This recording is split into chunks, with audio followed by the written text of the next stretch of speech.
Paulus. Bapak Mama mengikuti kegiatan ini secara online dari rumah masing-masing. Terima kasih atas kehadirannya bersama kami pada sore hari ini. Dan Bapak Mama sekalian, sesuai dengan informasi yang kami sampaikan kepada Bapak Mama, bahwa pada sore hari ini kami BP4J Paulus menjalankan satu tugas yang dibebankan oleh persidangan majelis jemaat kemarin untuk menjemaatkan peraturan-peraturan gemit yang ada dan berlaku dalam kehidupan bergereja kita, namun dipandang sepertinya belum dijemaatkan secara baik. Dan kami ketika beberapa waktu lalu bersepakat bersama MJH pada periode ini untuk menjemaatkan aturan-aturan pastoral yang ada di Gemit.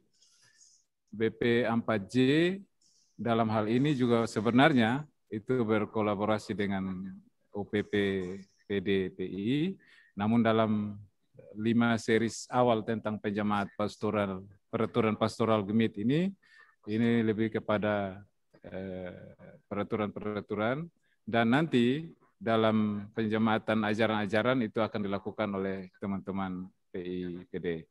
Bapak Ibu sekalian, dari 5 kali rencana pertemuan kita dalam kegiatan penjemaatan aturan-aturan pastoral ini, mulai dari minggu ini sampai nanti berakhir di 25 Juni, kami berharap setiap hari Jumat itu ada pertemuan-pertemuan diskusi seperti ini. Kami menamakannya dia kegiatan Jumat bercerita. Jadi kalau masa lalu itu ada kegiatan bercerita di Bait Allah, ini kita biasakan di Jemaat Paulus untuk bercerita di setiap hari Jumat. Nanti pun kegiatan ini tidak hanya dilakukan oleh BP4J atau PIPD, bahkan teman-teman UPP Pemuda juga nanti akan melakukan kegiatan yang sama. Tentu untuk tema-tema yang lebih ke kaum pemuda. Dan dari 5 series pertemuan kita mulai dari minggu ini dengan baptisan kudus, kemudian kita akan maju ke perjamuan kudus, pernikahan kudus, penerimaan dan perpindahan anggota jemaat, dan nanti pada tanggal 25 Juni itu yang terakhir kita akan bicara tentang kematian, itu tentang ajaran dan pelayanan kedukaan. Nah, Bapak-Bapak sekalian, hal-hal ini sebenarnya telah diatur dalam peraturan Gemit. Di depan saya ada satu buku yang mengatur tentang hal-hal yang saya sebutkan di atas itu. Namun ini buku dari tahun 2017. Terima kasih Bapak Wem karena sudah membagi buku ini. Tapi saya yakin kita yang sebagian besar di sini belum pernah membaca ini. Karena itu seringkali terjadi ketika misalnya kalau hari ini kita berbicara tentang baptisan, sering kalau ada kasus-kasus dalam upaya baptisan anak, itu kemudian kita bingung untuk mencari jalan keluarnya seperti apa. Padahal di dalam peraturan Gemit itu sudah ada naskah teologisnya, sudah ada dasar teologisnya, sudah ada bagaimana mengatur baptisan anak-anak yang misalnya bapak dan mamanya belum menikah, atau bapak dan mamanya beda agama, dan seterusnya. Dan sebenarnya apa latar belakang baptisan itu seperti apa, siapa yang bertanggung jawab terhadap baptisan itu, apakah hanya orang tua atau juga ada tanggung jawab presbiter, ada tanggung jemaat, dan apa esensinya baptisan itu sudah tertuang sebenarnya dalam peraturan Gemit itu. Dan Bapak Ibu sekalian, pada sore hari ini yang akan bercerita kepada kita tentang aturan Gemit tentang baptisan ini, hadir bersama kita Mama Pendeta Neti Pangudai Nunhitu yang akan menjelaskan kepada kita tentang apa itu baptisan dan aturan-aturan dan ajaran-ajaran yang ada di dalamnya. Kami tidak mengundang orang dari luar karena menurut kami Ibu Pendeta Neti cukup cakap untuk menyampaikan ini. Beliau cukup lama di sinode, ada di panitia tata gereja, dan kami sangat meyakini cukup pantas untuk menyampaikan ini. Dan untuk itu Bapak Ibu sekalian, sebelum kita memulai kegiatan hari ini, saya minta kesediaan Bapak Ombomoto mendoakan kegiatan ini. Saya persilakan.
Terima kasih Bapak Moto. Baik, Bapak Ibu sekalian, dalam kegiatan bercerita sore hari ini, kita akan diceritakan dulu oleh Ibu Pendeta. Kemudian nanti di akhir dari proses bercerita ini, kita akan sama-sama berdiskusi tentang topik cerita kita sore hari ini. Karena itu Ibu Pendeta, saya persilakan. Pelayanan pastoral. Dan tadi seperti sudah disampaikan oleh Bapak Henso, pelayanan pastoral yang dimaksudkan itu mencakup 5 aspek pelayanan, mulai dari lahir sampai mati. Dan hari ini kita akan mulai dengan topik yang pertama, tentang baptisan kudus. Dan tentang tema ini, Bapak Mama sekalian, khususnya tentang peraturan pastoral, 5 peraturan pastoral ini sebenarnya keputusan persidangan Majelis Sinode pada tahun 2017. Tepatnya tanggal 25-26 Februari 2017. Itu berarti sudah kurang lebih 4 tahun peraturan ini berlaku. Apakah sebelumnya belum ada peraturan pastoral? Ada. Sudah ada sejak Gemit ada. Hanya sebelum tahun 2017 yang ada itu hanya dalam bentuk peraturannya. Ada bab, pasal, ayat. Tetapi sejak tahun 2017 peraturan pastoral ini dilengkapi dengan ajaran. Jadi bukan hanya kita omong peraturan, tetapi kita mengerti ajarannya, dan berdasarkan ajaran itu maka kemudian kita merumuskannya dalam bahasa aturan. Nah, sekali lagi Bapak Mama sekalian, dalam peraturan pastoral bukunya seperti ini. Ya, di depan kita juga Bapak Enso ada siap, ada 5 buku.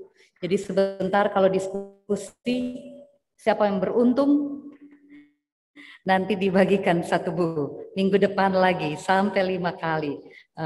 Tentu bukan orang yang sama. Tapi Bapak Mama sekalian, buku ini berisi 5 peraturan pastoral. Kenapa disebut peraturan pastoral? Karena dalam 5 aspek pelayanan ini, baptisan, perjamuan, pernikahan, penerimaan perpindahan anggota, dan yang terakhir kematian, itu seringkali bukan hanya omong ajaran, bukan hanya omong tentang aturan, tapi kita berhadapan dengan berbagai kondisi pastoral. Nah, kondisi pastoral itu seperti apa? Nanti kita akan lihat contoh-contohnya seperti yang nanti akan kita dalam peraturan baptisan. Nah, mari kita langsung saja kita memahami 2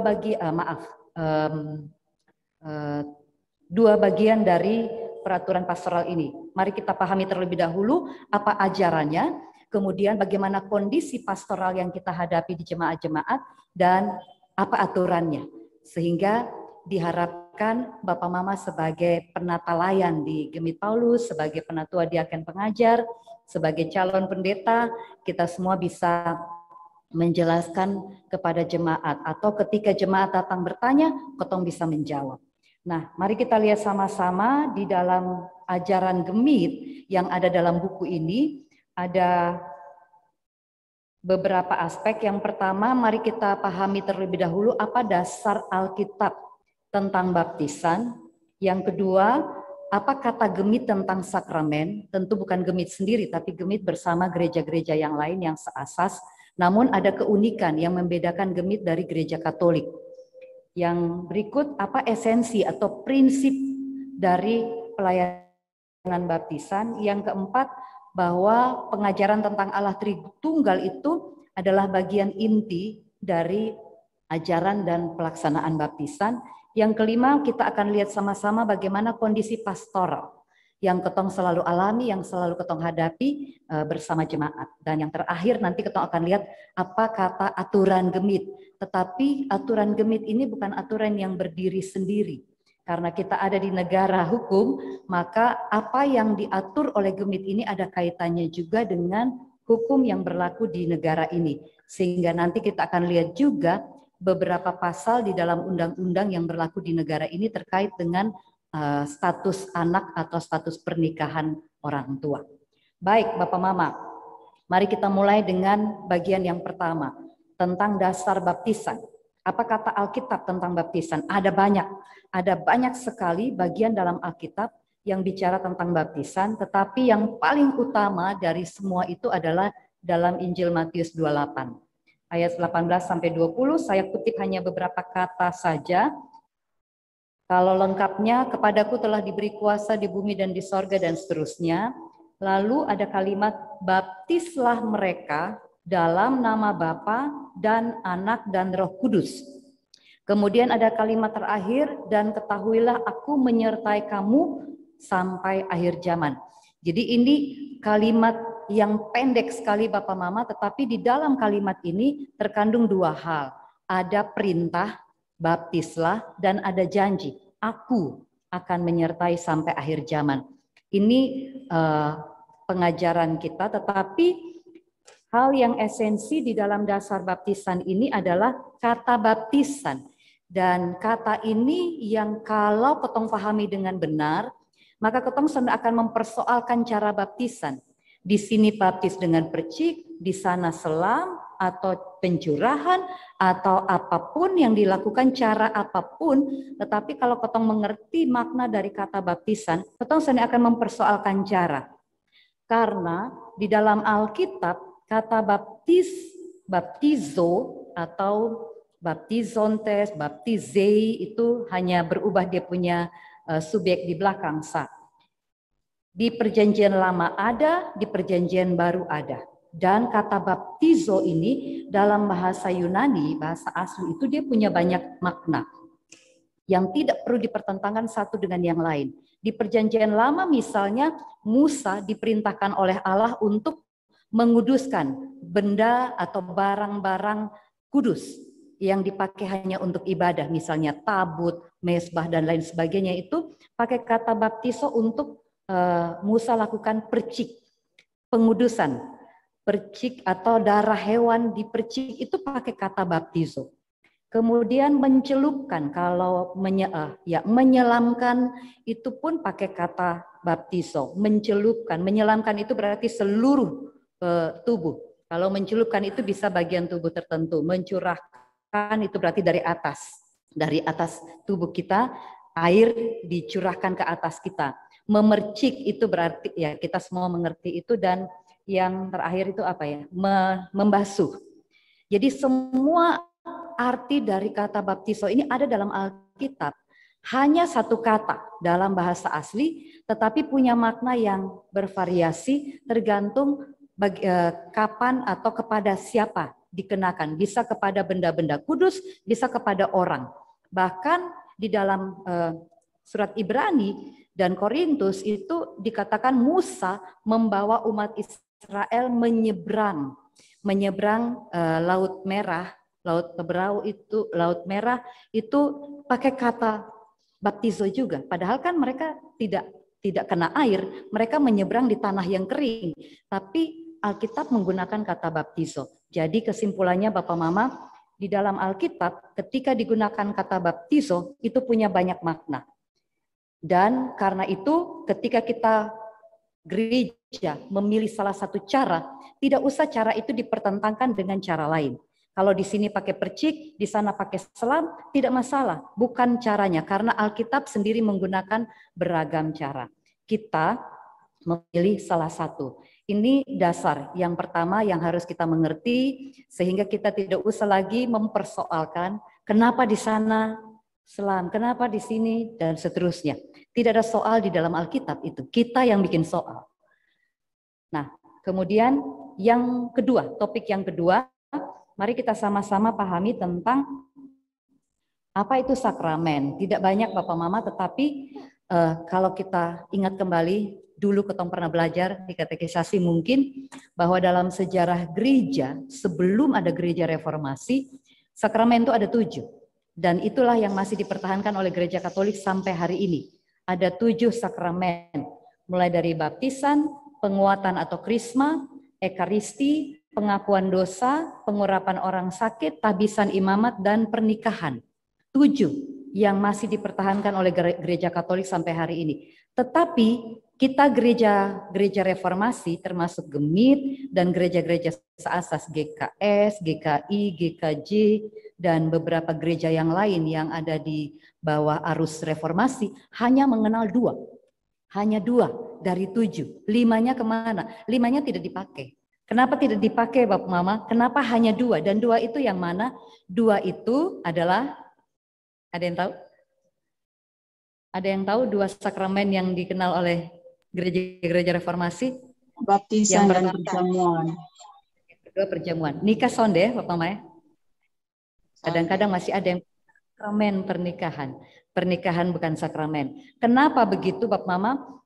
Gereja-gereja reformasi mempunyai alasan. Kenapa kita hanya mengenal 2 sakramen? Yang pertama, karena hanya 2 itulah yang diperintahkan langsung oleh Yesus. Diperintahkan langsung dari mulut Yesus. Perbuatlah ini, baptislah. Jadi Yesus sendiri yang ucap, bukan murid-murid, bukan para rasul atau hasil pergumulan gereja. Tapi Yesus sendiri yang memerintahkan. Nah, kalau begitu, baptis Yesus perintahkan, perjamuan Yesus perintahkan, yang lain Yesus tidak perintahkan. Yesus tidak perintahkan untuk orang harus jadi imam. Tidak semua orang diperintahkan jadi imam, tidak semua orang diperintahkan untuk menikah, ada orang yang tidak menikah juga. Dan Yesus bilang ya tidak apa-apa, Yesus sendiri juga tidak menikah. Kemudian yang kedua, kenapa hanya 2? Karena hanya 2 inilah yang diperintahkan untuk dilaksanakan terus-menerus, bukan hanya sekali. Tapi terus-menerus sampai akhir zaman, atau continue. Tidak boleh 1 kali lalu selesai. Perjamuan itu bukan 1 kali seumur hidup, tetapi harus terus-menerus dilakukan oleh gereja. Baptisan memang hanya 1 kali seumur hidup, tetapi gereja harus melakukannya terus sampai akhir zaman. Lalu yang ketiga, hanya 2 inilah yang merupakan diyakini sebagai tanda atau simbol yang kelihatan. Tandanya apa? Kalau baptis air, kalau perjamuan itu roti dan anggur, itu hanya tanda. Tetapi tanda yang punya makna simbolis, karena lewat air, roti, anggur, kita percaya, yakin bahwa ini menunjuk kepada anugerah keselamatan yang dikerjakan oleh Yesus Kristus. Nikah itu tidak menyelamatkan. Orang tidak menikah pun dia selamat. Orang menikah atau tidak. Jadi yang mau kita bilang bahwa di dalam dua hal ini kita melihat ada tanda yang menunjuk kepada anugerah keselamatan yang tidak kelihatan. Anugerah itu tidak kelihatan dengan mata kita, tapi kita yakini, dan ini tandanya, air. Ketika kita percaya, anak ini menerima tanda keselamatan. Ketika kita mengambil roti, mengambil anggur, kita tidak ambil semua sembarang roti, ketong bilang ini roti perjamuan, ketong beli roti di Borneo, beli roti di Glory, ketong bilang ini roti perjamuan kudus. Tetapi hanya yang dikhususkan, karena kita yakin bahwa lewat roti dan anggur itu ada tanda yang menunjuk kepada anugerah yang tidak kelihatan. Dan yang keempat, yang terakhir, hanya 2 ini yang kita sebut sebagai meterai yang sah. Ketika diterima, maka selesai. kita sudah sah menjadi orang-orang yang menerima anugerah keselamatan dari Tuhan. Itu keyakinan kita. Dan oleh sebab itu, Bapak Mama, kenapa gereja Protestan pada umumnya, termasuk kita, hanya menerima 2 jenis sakramen, bukan 7. Karena sekali lagi 4 alasan ini. Lalu dari situ kita pindah ke topik. Topik yang ketiga, apa esensi baptisan? Kalau tadi kita omong tentang istilah baptizo yang punya banyak makna, itu kita sebut sebagai ekspresi, cara. Tetapi itu bukan esensi, itu bukan prinsip. Bahkan di tempat-tempat tertentu orang susah air, dong seni bisa baptis pakai air, dong pakai elemen yang lain.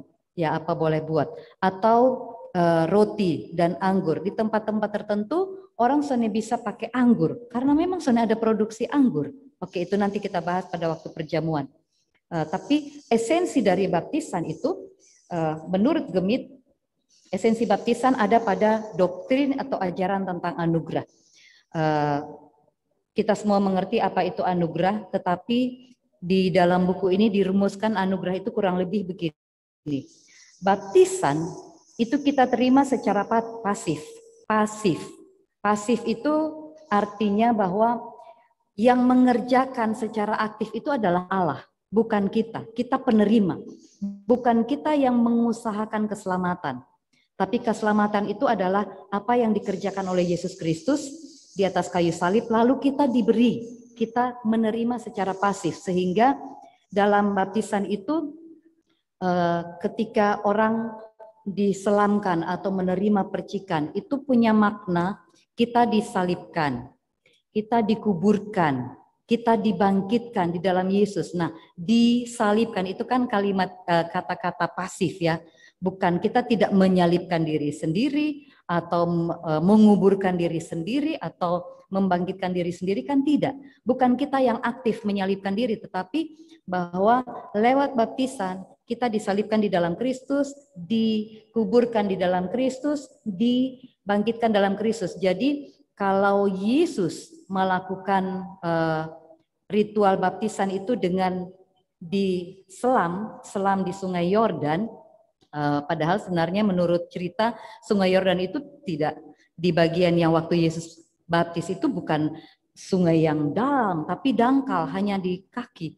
Tapi ketika ada ritual masuk ke dalam air, di dalam Yesus kita bilang kita bukan masuk ke dalam air, tapi kita masuk ke dalam kematian bersama Yesus, dikuburkan bersama Yesus, lalu kita bangkit. Jadi masuk ke dalam air, kemudian muncul lagi di permukaan air, itu hanya simbolis yang menunjuk kepada apa yang kita alami secara rohani dalam relasi dengan Yesus. Bahwa kita mati, kita dikuburkan, kita bangkit. Itu makna doktrin baptisan dalam konteks anugerah.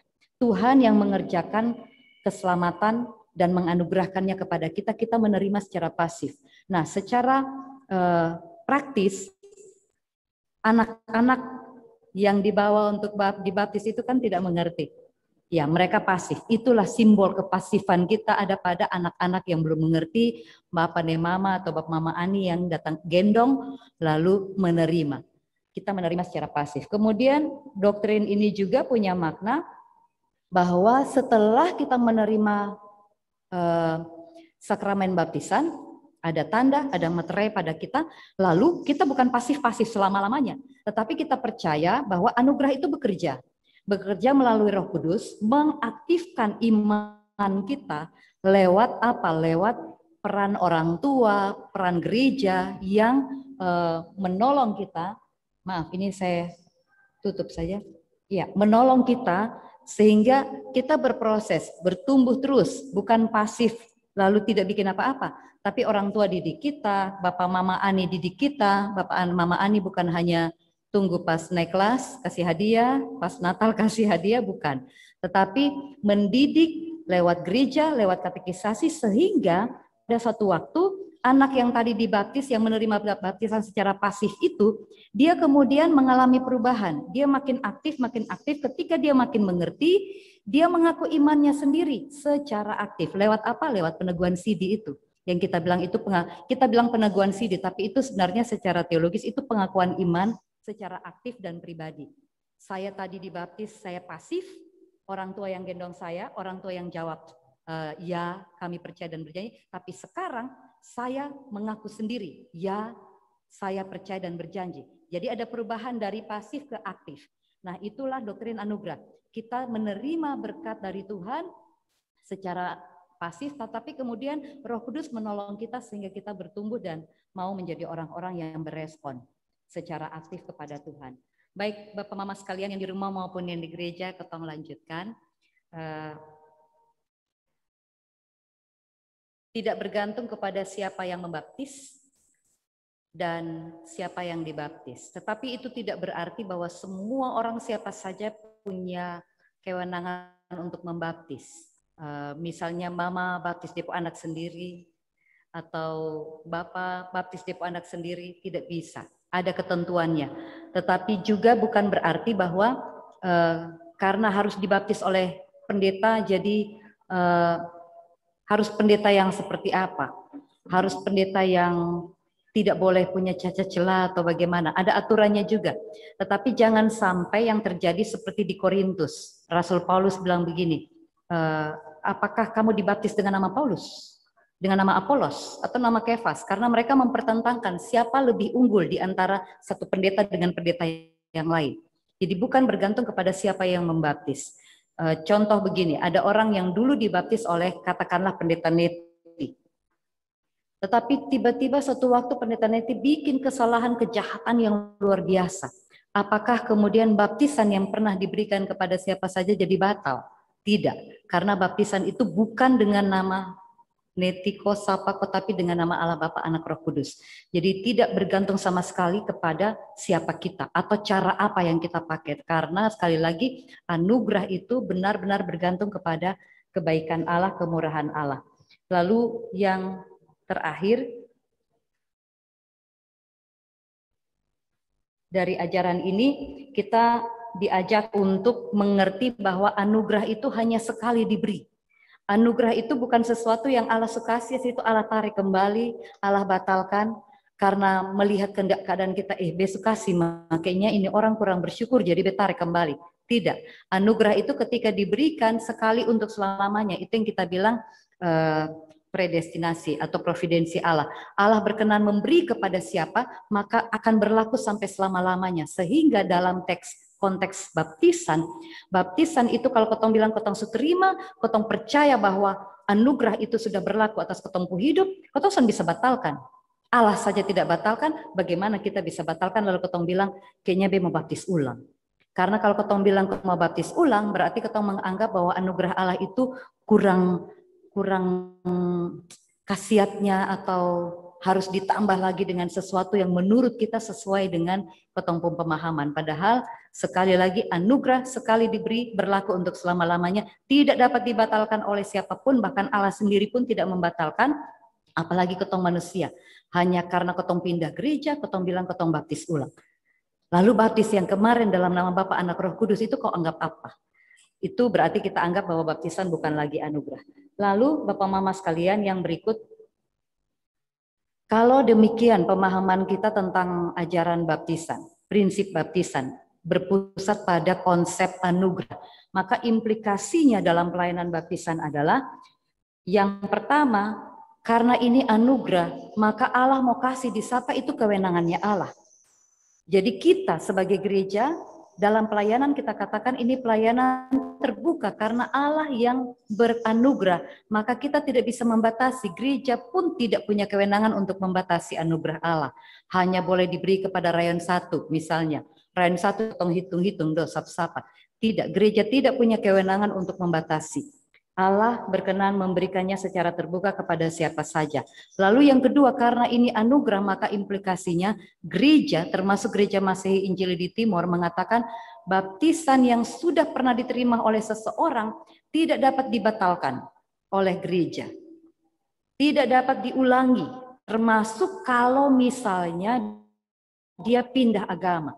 Tadinya dia gemit, tapi karena satu dan lain hal dia pindah ke gereja lain, bukan gemit, atau bahkan dia pindah agama, tapi di kemudian hari dia kembali lagi ke gemit, apakah dia harus dibaptis ulang? Tidak. Tidak ada baptisan ulang, karena baptisan berlaku sekali seumur hidup. Sekali lagi karena konsep anugerah tadi. Lalu yang terakhir, karena tadi konsep bahwa anugerah itu diberikan kita terima secara pasif, tapi Roh Kudus bekerja membuat kita lalu bertumbuh dan akhirnya menjadi aktif dan bisa mengaku iman secara pribadi, saya percaya dan berjanji, maka tidak diberikan kepada yang meninggal. Bayi atau siapapun yang meninggal, soalnya bisa misalnya di Bapak Mama bilang, nah ini anak belum dibaptis, tapi dia meninggal, nanti dia dibaptis, dia bisa masuk surga. Tidak. Urusan nanti dia masuk surga ataukah kemana, itu sudah urusannya Tuhan. Kita tidak bisa mengubah apapun keputusan Tuhan dengan baptisan ketika seseorang sudah meninggal. Apalagi kalau dia mati, berarti dia pasif total kan. Dia sonde ada lagi kemungkinan untuk bertumbuh, berubah dan menjadi aktif. Atau dia mengaku iman, percaya sih di mana kan, ketong sonde yakini itu. Jadi tidak diberikan kepada yang meninggal kecuali ketika dia dalam keadaan kritis, lalu keluarga meminta kepada gereja untuk melayani. Walaupun dalam keadaan kritis, kan ketongsen bisa memastikan dia akan bertahan hidup atau dia akan mati, kan ketongsen tahu. Sebagai wujud pelayanan iman dan pastoral, maka gereja akan melayani sakramen baptisan. Bagi orang yang masih punya nafas, walaupun kritis. Tidak bisa gereja bilang ikut kritis, untuk apa baptis, tidak bisa. Harus dilakukan sebagai wujud pelayanan pastoral gereja kepada keluarga yang sedang dalam keadaan susah. Tetapi yang penting adalah bahwa kita mengerti bahwa bukan baptisan ini yang menyelamatkan. Anugerah Kristus melalui baptisan itulah yang menyelamatkan. Jadi sekali lagi tidak berlaku bagi yang sudah meninggal. Jadi jangan pernah ada pelayanan baptisan bagi orang yang sudah meninggal. Lalu kita pindah ke ajaran yang keempat tentang Allah Tritunggal. Oke, ini ajaran yang sangat prinsip dalam ajaran Kristen, tapi karena ini ajaran yang sentral, bukan hanya di baptisan, tapi di seluruh pengajaran iman Kristen, maka mari kita lihat bersama apa kata Alkitab atau apa yang diyakini oleh Gemit tentang Allah Tritunggal. Masih sering ada salah paham, kita punya 3 Allah, bukan. Allah kita hanya satu Allah dalam 3 pribadi yang sama derajatnya. Satu kehendak di sini artinya bahwa Bapa pun kehendak apa, Anak pun kehendak dia jatuh sama dengan Bapa punya. Makanya Yesus ulang-ulang bilang, aku datang untuk melakukan kehendak Bapakku. Dia tidak punya kehendak sendiri, bahkan ketika dia punya kehendak sendiri pun dia akan bilang, jadilah kehendakmu. Kehendak Bapa sama dengan kehendak Anak, kehendak Bapa dan Anak itulah yang dimeteraikan oleh Roh Kudus di dalam pencurahan, dalam karunia-karunia Roh. Jadi satu kehendak, satu kuasa, satu karya. Ini punya makna kehendak Bapa, karya Bapa, kuasa Bapa tidak bertentangan dengan Anak, tidak bertentangan dengan Roh, tidak saling terisolasi atau terpisah. Bapa bikin lain, Anak bikin lain di mana, Roh bikin lain di mana. Juga tidak bertingkat, tidak hierarkis. Bapa lebih tinggi dari Anak, lebih tinggi dari, tidak ada hierarki. Gambarnya seperti yang ada di layar kita. Ini gambar yang melambangkan bahwa Bapa, Anak, Roh itu ada dalam relasi yang tidak terpisahkan, tapi tidak ada tinggi rendah di antara satu dengan yang lain. Lalu implikasinya dalam pelaksanaan baptisan, karena Allah kita satu, maka pada saat pelayanan baptisan dilaksanakan, air yang dipercikkan itu bukan 3 kali percik. Dulu mungkin variasi ya, ada 3 kali percik dalam nama Bapa, ambil, taruh, kemudian lagi Anak, lalu ambil lagi Roh Kudus. Mungkin dulu bervariasi seperti itu, tapi dalam perkembangan pemahaman Gemit terhadap baptisan, terhadap Allah, konsep Allah Tritunggal, bahwa Allah kita satu bukan 3. Kuasanya tuh sama, jadi tidak perlu 3 kali percik, tapi cukup 1 kali percik dalam 3 nama. Jadi hanya ambil air 1 kali, tahan tangannya di sini dalam nama Bapa, Anak, Roh Kudus, selesai. Jadi bukan 3 kali percik. Ya kalau Bapak Mama melihat ada pendeta yang memercikkan 3 kali, silahkan Bapak Mama kasih tahu. Ini aturan Gemit dan tertulis. Kalau dia pendeta Gemit. Kemudian ajaran tentang Allah Tritunggal ini harus kita tegaskan bedanya dengan ajaran triteisme. Triteisme itu ajaran yang bilang bahwa tiga Allah dengan kuasa beda-beda. Allah yang satu urus apa, Allah satu urus apa, jadi tidak saling terkait satu dengan yang lain. Kita tidak mempercayai Allah seperti itu. Allah kita itu Allah, kita bilang satu, karena apa yang Bapa mau, itu juga yang Anak mau, itu juga yang Roh Kudus meteraikan. Tidak ada perbedaan apapun di antara ketiganya. Jadi kita bilang Allah kita esa atau satu. Nah, itu ajaran-ajaran yang prinsip di dalam ajaran baptisan kudus. Sekarang Bapak Mama kita masuk ke yang lebih praktis tentang kondisi pastoral yang sering sekali kita alami. Apa itu kondisi pastoral? Kondisi pastoral itu misalnya kita bertanya, bagaimana pelayanan gereja bagi anak yang orang tuanya anak dengan orang tua yang tidak menikah, atau menikah tapi kemudian berzinah, atau diperkosa, atau beda agama dan seterusnya. Dan kita sebut ini kondisi pastoral. Kondisi keluarga seperti ini kita sebut kondisi pastoral. Ya, pasti di rayon kita masing-masing ada. Atau bagaimana penggunaan nama dan marga bagi anak yang orang tuanya tidak menikah atau berzinah dengan orang suami. Siapa pun fam. Oke, ada budaya tertentu yang tidak pakai fam, tidak soal. Tapi bagi budaya yang menggunakan fam, bagaimana itu diterapkan dalam pelayanan baptisan. Dan bagaimana ketentuan pembaruan surat baptis. Baru-baru ini ada yang minta pembaruan surat baptis, tetapi berpikir harus baptis ulang. Padahal tidak. Tidak ada baptisan ulang, apalagi hanya untuk merubah baptisan, itu tidak perlu ada baptisan ulang. Nah, sekarang Bapak Mama terhadap pertanyaan kurang lebih, kalau ada pertanyaan-pertanyaan seperti itu, mungkin ada banyak pertanyaan yang lain, tetapi antara lain yang tadi itu, maka kita menjawabnya kembali ke prinsip tadi.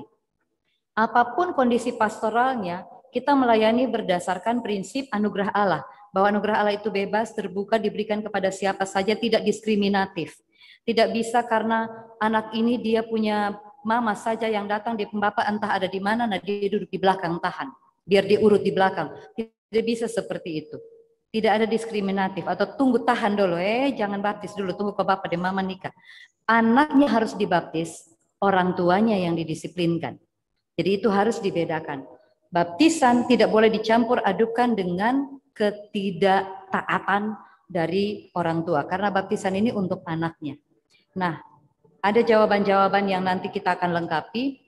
Kemudian prinsip yang harus kita pegang juga adalah anugerah, walaupun Allah kasih dengan cuma-cuma. Allah tidak memperhitungkan dosa kita, tidak memperhitungkan dosa mama, bapaknya yang berselingkuh atau berzina, tetapi itu bukan berarti bahwa ketong bisa hidup seenaknya. Ketong bisa bebas ini tahun bawa satu anak, dengan satu bapak, tahun depan bawa oleh satu, entah dengan bapak yang sama atau dengan beda, tahun depan bawa oleh, bisa begitu. Karena walaupun Allah memberikan secara cuma-cuma, tetapi kita harus tetap ada dalam kesadaran bahwa kita harus menjaga hidup dalam relasi yang benar dengan Allah. Sehingga gereja sebagai lembaga yang menghormati wibawa Allah, di atas segala perasaan manusia, gereja harus menegakkan disiplin juga. Dan kita gemit mengenal ada 3 jenis disiplin. Disiplin hidup itu terkait dengan moral, disiplin ajaran, mana ajaran yang benar, mana yang sesat, dan disiplin organisasi. Gereja harus menegakkan, kalau kita terima anak ini, orang tuanya diapakan? Orang tuanya tidak bisa dibiarkan hidup sebebas-bebasnya, karena anak diterima, orang tua bilang, oh yang penting Bapak anak dibaptis, toh. Kotong mau hidup bersama di luar nikah seumur hidup, tidak soal. Nah, ini yang kita harus gandeng ya, antara anugerah tapi juga menghormati anugerah itu. Ibaratnya Bapak Mama, kalau Allah sudah bermurah hati dengan kita, kita juga harus menghormati kemarahan Allah kalau kita tidak hargai kemurahannya. Kurang lebih begitu Bapak Mama, tapi ini prinsip. Jadi jangan hanya pegang salah satu. Kok Allah kasih dan cuma-cuma, kenapa gereja mesti tahan-tahan? Betul, Allah kasih dengan cuma-cuma, tetapi bukan murahan. Oke. Lalu sekarang yang keenam, bagian yang terakhir kita lihat aturannya. Ya, pasal 1, 2, 3, 4, 5 itu normatif. Pasal 4 ini tentang tahapan atau kita bilang standar operasional, SOP. SOP-nya itu ada langkah 1 sampai 12. Pertama, Majelis Jemaat mengumumkan lewat warta jemaat 2 minggu berturut-turut. Jadi 2 hari minggu berturut-turut, bukan 2 kali ibadah. Pagi 1 kali, sore 1 kali, bukan. Tapi 2 hari minggu berturut-turut. Jadi kalau ada ibadah 4 kali dalam 1 minggu ya umumkan 8 kali.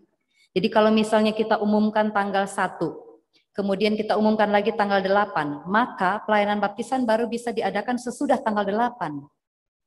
Jadi kalau minggu baru-baru ini ada pelayanan baptisan tanggal 24, ya sudah diumumkan 2 hari minggu berturut-turut sebelumnya. Kemudian ketika sudah diumumkan, maka jemaat diberi kesempatan untuk mendaftar dengan batasan waktu, mengisi formulir yang disiapkan oleh majelis jemaat, dan itu bukan sekedar isi formulir. Formulir itu selain memuat data-data pribadi anak dan orang tua, tapi juga lewat data itu kita melakukan pemeriksaan pastoral. Apakah anak ini anak di dalam pernikahan atau di luar pernikahan. Dibuktikan dengan akte dan surat nikah orang tua serta surat CD orang tua. Itu penting, tidak bisa hanya datang daftar saja. Kadang-kadang karena kemurahan hati, ketong bilang yang penting daftar sah. Son jelas ini anak dong nih, dong status orang tua seperti apa. Tetapi ketentuannya sesuai dengan ajaran anugerah tadi. Orang tua datang mendaftar, maka dia harus membawa, dia punya fotokopi surat nikah atau akte nikah dan surat CD. Kalau belum menikah dengan alasan apapun, maka harus ada pastoral khusus dengan syarat orang tua sudah anggota CD. Tidak ada anak dibaptis kalau dia orang tua belum CD. Kita baptis anaknya, tapi orang tuanya haruslah orang tua yang sudah berstatus anggota CD. Ada pastoral khusus bagi orang tua yang anaknya mau dibaptis tapi orang tua belum menikah. Pastoral khusus. Kemudian untuk anak-anak dengan kondisi pastoral itu, penentuan saksi itu bukan bapak mama pilih sendiri, mau dia pun om, tante, teh, oto, bukan. Tetapi ditentukan berdasarkan ketentuan gereja. Presbiter, minimal salah satu dari saksi, 2 orang saksi, salah satunya itu adalah presbiter. Kenapa? Karena ada tanggung jawab pendampingan pastoral selanjutnya bagi keluarga tersebut. Kalau dia datang ini hari, dia bilang dia mau baptis dia anak, tapi dia janji tahun depan beta akan urus nikah, maka harus didampingi, bukan dibiarkan. Kadang-kadang ketong pikir saksi ini ketong yang tentukan. Ketong tentukan sebentar saksi dari luar negeri, dari luar daerah, kapan dia punya kesempatan untuk mendampingi ini anak dan orang tuanya. Jadi saksi adalah untuk anak-anak dalam kondisi pastoral, mereka harus didampingi oleh presbiter sebagai saksi. Kalau anak-anak yang orang tuanya anggota CD dan sudah berstatus menikah, tidak soal, mereka boleh pilih saksi, yang penting anggota CD. Anggota CD itu berarti harus keluarga gemit atau yang seasas, ya, bukan gereja lain. Atau bisa diambil saksi dari gereja Katolika, dari Pentakosta, dari gereja-gereja lain, tapi anggota CD gemit atau yang seasas dengan gemit. Kemudian sesudah itu proses bagi yang khusus tadi itu, yang kondisi pastoral selesai, baru ketong masuk penggembalaan. Dan penggembalaan ini sifatnya wajib, Bapak Mama. Kadang-kadang ketong nih sejadwal penggembalaan, tapi ketong bilang, aduh, ketong sen bisa hadir, nanti ketong hadir pas hari Minggu atau pas baptisan baru ketong datang. Tidak, penggembalaan itu wajib. Sehingga kalau orang tua kandung tidak hadir pada saat penggembalaan dengan alasan yang tidak kuat, kalau alasan yang kuat itu misalnya tiba-tiba jatuh sakit, keras, atau ada di luar daerah yang baru bisa tiba malam hari atau besok pagi. Kalau orang tua tidak hadir, maka pelayanan baptisan untuk anak itu ditangguhkan atau ditunda, bukan dibatalkan. Gereja tidak menolak, tetapi ditangguhkan, tunda dulu ya, karena kayaknya orang tua belum siap. Kadang-kadang ketong bilang tunda, tapi keluarga terjemahkannya lain, jemaat terjemahkan lain. Nih, pendeta setolak sang ketong. Tidak ada kata tolak, tetapi yang ada adalah penundaan karena keluarga belum siap. Jelas ya Bapak Mama ya? Jadi jangan dirubah kata-katanya. Kemudian yang berikut, kalau saksi yang tidak hadir, itu kalau orang tua tidak hadir maka tunda. Kalau saksi yang tidak hadir maka sebaiknya segera diganti. Dan tidak hadir itu bukan hanya pada saat itu, tetapi sudah konfirmasi pada waktu mendaftar bahwa akan hadir, tapi ternyata tidak hadir, maka harus segera diganti oleh yang lain yang harus hadir pada saat itu. Sesudah semua tahapan itu selesai, baru kita masuk pelayanan sakramen baptisan kudus dalam ibadah di jemaat pada hari Minggu atau pada hari raya gerejawi. Ada hari Minggu atau hari raya gerejawi. Ya. Sekarang karena COVID, jadi anak-anak son boleh gabung dengan orang dewasa, potong pilih satu hari yang lain, terpisah, supaya tidak ada resiko. Kemudian sesudah pelayanan baptisan selesai, baru kemudian dilakukan pencatatan dan penerbitan, pencatatan dalam buku baptisan, lalu penerbitan surat baptisan yang merupakan salinan atau kutipan dari buku baptisan. Sekarang ini yang sering terjadi adalah ya MJH menyiapkan dulu dia surat baptisan sebelum baptisan terjadi. Belum dibaptis tapi surat terbit. Sudah ditanda tangan, sudah cap. Ya, hari ini saya kasih tahu. Kemarin-kemarin saya belum mau kasih tahu karena saya pikir aduh, belum dijemaatkan, tidak mungkin kita kasih tahu sesuatu kita bilang ini salah, ini benar ya. Tapi kalau sudah diberitahu, mohon supaya besok-besok ini bisa diperbaiki. Pencatatan jangan sampai terjadi sebelum pelayanan baptisan terjadi. Ibaratnya orang belum nikah mah depo akte kelahiran, depo akte nikah terbitkan tidak mungkin. Orang hanya mencatat peristiwa yang terjadi. Maka majelis jemaat juga mestinya melakukan hal yang sama. Tapi ini ketong habis baptis dari sebelah sini, pendeta habis baptis di sebelah sini, sekretaris setung posorong langsung. Ini map isi surat baptisan. Ih, itu map sudah siap dari kapan? Betul ya, Bapak Mama? Oke. Lalu yang ke-10, bagaimana dengan jemaat tamu? Bukan anggota jemaat Paulus, misalnya dari Immanuel atau dari Evata Soe atau dari manapun juga, apakah boleh dibaptiskan di Paulus? Boleh. Tetapi persyaratannya ikut dari awal. Umumkan 2 hari Minggu. Jangan mendadak Bapak Mama. Bisa kok minggu depan baptis ketompo anak. Kebetulan di Bapak Ani ini baru datang. Hanya bisa datang minggu depan. Jadi bisa. Kita belum umumkan sudah mau langsung baptis. Bagi jemaat yang bukan jemaat asal harus membawa rekomendasi dari majelis jemaat asal. Baik orang tua maupun saksi kalau bukan anggota CD jemaat setempat. Yang terakhir ibadah syukur. Di sini dikatakan ibadah syukur itu tahapan terakhir. Dan ibadah syukur yang ditekankan di sini adalah ibadah syukur yang memperhatikan wibawa baptisan. Kadang-kadang karena baptisannya dilaksanakan bersamaan dengan ulang tahun pertama, kedua atau ketiga dari anak, maka ketong bikin pesta. Lalu pestanya ini di speaker tinggi sama dengan rumah. Lalu ketong mulai ini apa? Dia nama ya? Lagu apa ya? Ya pokoknya yang sampai pagi itu. Goyang sampai pagi. Ini syukur baptisan tapi ketong bisa berdansa sampai pagi ini. Itu wibawa baptisan sana ada dan tetangga yang agama lain dong bilang, oh baptisan begitu. Wibawa baptisan tidak bisa dihilangkan karena syukur yang bersamaan dengan ulang tahun atau apapun. Kalau tidak ya sia-sia kita baptis. Habis kita menganggap bahwa ini anugerah yang bisa dipestakan, pesta porakan. Padahal tidak seperti itu. Lalu kita pindah ke pasal 6 dan 10 tentang pelayan baptisan. Siapa yang sebelum ke sini Bapak Mama di pasal 5 siapa yang dibaptiskan? Yang dibaptiskan itu anak dalam keluarga Kristen maupun yang bukan keluarga Kristen tapi diserahkan dengan sukarela atau anak angkat. Tapi ada aturannya nanti kita lihat. Pelayan adalah pendeta yang tidak sedang kena disiplin. Nah, ini yang seringkali tidak terekspos. Kita minta-minta pendeta tamu, kita pikir ini pendeta ada free. Kita minta dia untuk datang layani. Contoh hal tadi ada kena disiplin, tapi karena dia pun toga tidak bisa ditanggalkan, dia datang pakai toga, padahal dia sedang kena disiplin 1 tahun. Maka jangan asal-asal minta pendeta tamu, Bapak Mama. Jangan sampai pendeta tamunya sedang kena disiplin dan dia melayani sakramen.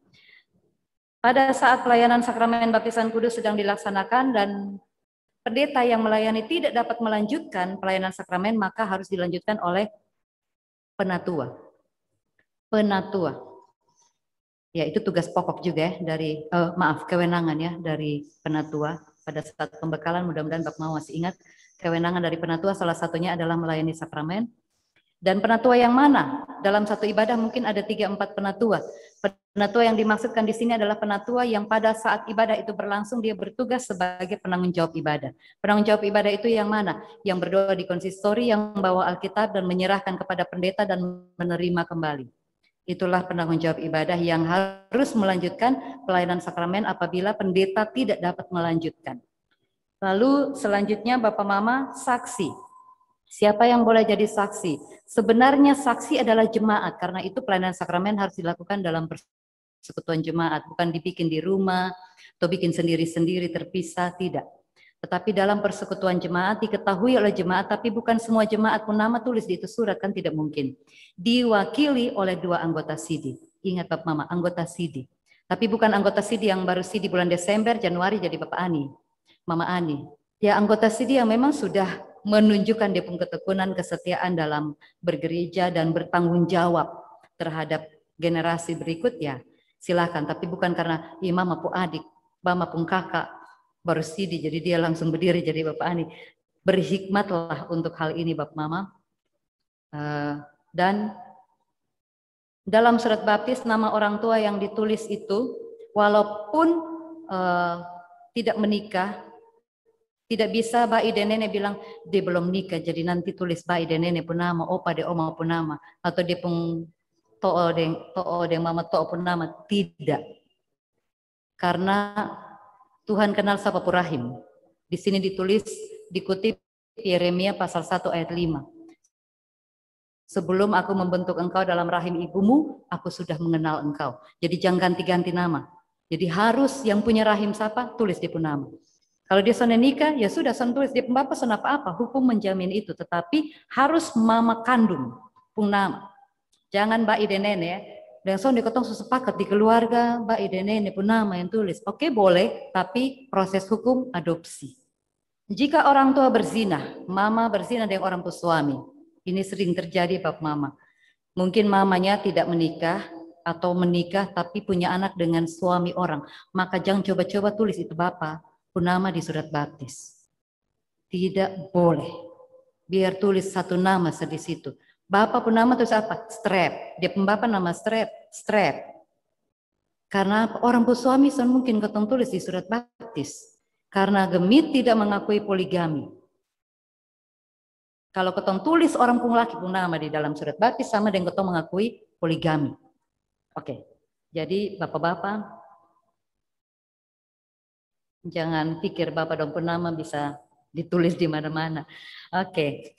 Selanjutnya Bapak Mama masih di pasal 6 sampai 10 soal nama dan marga. Bagi yang mengenal marga, ada suku-suku tertentu yang tidak pakai marga. Tidak selalu pakai marga. Oke, itu tidak usah ditanya ya. Tapi yang kena pakai marga, maka pada saat pelayanan baptis dilakukan, pelayan pendeta menyebut dan marga. Dulu pernah ada ajaran bilang begini, sonde perlu sebut itu marga, sonde perlu lagi tulis itu marga, cukup dia pun nama saja.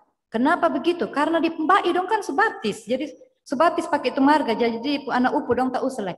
Bapak Mama yang dibaptis adalah orang, bukan marganya. Jadi orang ini dia punya nama, punya marga. Jadi dialah yang tapi baptis itu kan bukan sesuatu yang diwariskan. Nama diwariskan, tapi baptis kan tidak diwariskan. Jadi baptislah dia dengan dia pun nama, dia pun identitas yang akan dia bawa terus secara hukum. Kemudian juga di dalam surat baptis sama, kalau lebih kuat lagi, anak-anak yang mau dibaptis itu sebaiknya ketika mendaftar lampirkan dengan dompung fotokopi akte kelahiran supaya ada kesamaan antara nama yang ditulis di surat baptis dengan nama yang sudah ditulis di akte kelahiran. Sekarang ini kami pusing karena banyak anak-anak yang ikut taruna, ikut katekisasi, dompung nama di surat baptis beda dengan di akte kelahiran. Banyak sekali. Dan saya kasih tanda merah, ini beda, ini beda, ini beda. Walaupun hanya beda huruf Bapak Mama, tapi itu bisa jadi soal hukum di kemudian hari. Lalu marga anak, marga yang mana yang dipakai? Bagi anak yang dipunya orang tua berstatus menikah ya pasti ikut bapak ya, itu keputusan keluarga. Tapi anak yang di luar pernikahan maka marganya sesuai status pernikahan orang tua, sesuai ketentuan gereja dan undang-undang. Nanti kita lihat undang-undangnya. Kemudian kalau kita sudah baptis, surat baptis hilang, terbakar dan lain sebagainya, pembaruan surat baptis itu harus melampirkan akte nikah orang tua, akte kelahiran anak, dan keputusan pengadilan mengenai perubahan nama. Oh ya maaf, yang dimaksudkan di sini begini Bapak Mama. Dulu waktu anak ini dibaptis, dia Bapak Mama belum nikah. Jadi Fam ikut dia Mama. Tapi kemudian hari dia Bapak di Mama akhirnya menikah. Orang yang sama atau orang yang berbeda. Lalu mau kasih masuk ini Bapak Pung Fam di nama anak. Ada perubahan nama. Nah perubahan nama ini Bapak Mama bukan perkara yang gampang. Ada proses hukumnya. Sehingga gereja juga tidak bisa asal ada yang datang minta mau rubah akte surat baptis ketong karena belangko ada banyak jadi ketong rubah-rubah saja, tidak. Harus disertai dengan dia punya kelengkapan administrasi yang lain. Akte nikah orang tua yang di dalamnya benar bahwa anak ini adalah hasil perkawinan dari pasangan ini.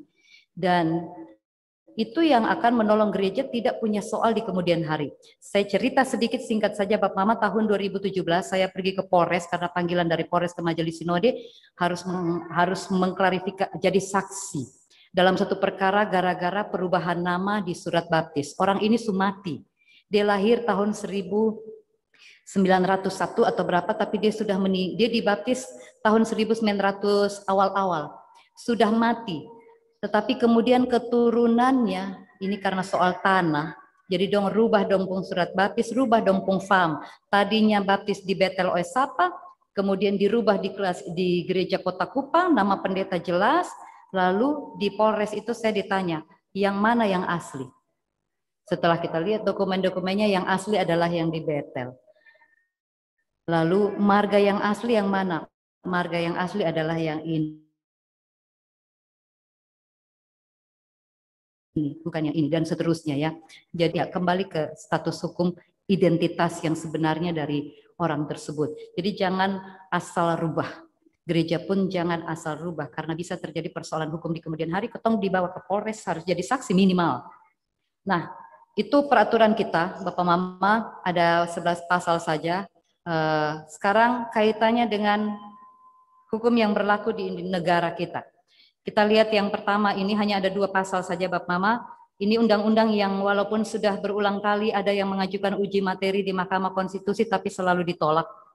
Dan karena itu undang-undang ini masih berlaku sampai hari ini dari tahun 74. Ini Undang-Undang Nomor 1 tahun 74 tentang perkawinan di pasal 43. Pasal ini Bapak Mama bisa cek di undang-undangnya, disebutkan di ayat 1 begini, anak yang dilahirkan di luar perkawinan hanya mempunyai hubungan perdata dengan ibunya dan keluarga ibunya. Tapi ada lanjutan, serta dengan laki-laki sebagai ayahnya, lalu ada keterangan yang dapat dibuktikan berdasarkan ilmu pengetahuan dan teknologi dan atau alat bukti lain menurut hukum mempunyai hubungan darah, termasuk hubungan perdata dengan ayahnya. Penjelasannya adalah bahwa anak di luar nikah hanya punya hubungan perdata dengan ibunya sehingga akte kelahiran bisa diterbitkan, tapi dalam akte kelahiran itu hanya akan disebut anak dari seorang perempuan. Tidak disebut ayahnya. Tapi kalau ayahnya mengaku bahwa ini bepu anak, oke, buktikan dulu. Buktikannya dengan apa? Lalu keputusan Majelis Mahkamah Konstitusi tahun 2010 mengatakan dibuktikannya dengan tes DNA. Nah, kalau tes DNA berarti Bapak Mama harus pergi di Bali. Bayangkan ketong dari Kolbano karena mau mengaku anak seurus adat habis, tapi soal gereja son mau tulis bepung Fam di situ, pergi tes DNA. Sudah tes DNA baru bisa dibukti, sudah ada bukti yang bisa dilanjutkan secara hukum sehingga di Undang-Undang 4 tahun 2013 tentang khususnya pasal 50 tentang pencatatan pengesahan anak. Ada 3 ayat di situ Bapak Mama mengatakan setiap pengesahan anak. Tadinya ini anak dibaptis belum Bapak Mama belum nikah, jadi anak san pakai Bapak pengfam. Tapi sekarang sahkan sebagai bagian dari pernikahan. Setiap pengesahan wajib dilaporkan oleh orang tua kepada instansi pelaksana paling lambat 30 hari sejak kapan? Bukan sejak lahir, tapi sejak ayah dan ibu dari anak yang bersangkutan melakukan perkawinan dan mendapatkan akta perkawinan. Berdasarkan akta Bapak Mama.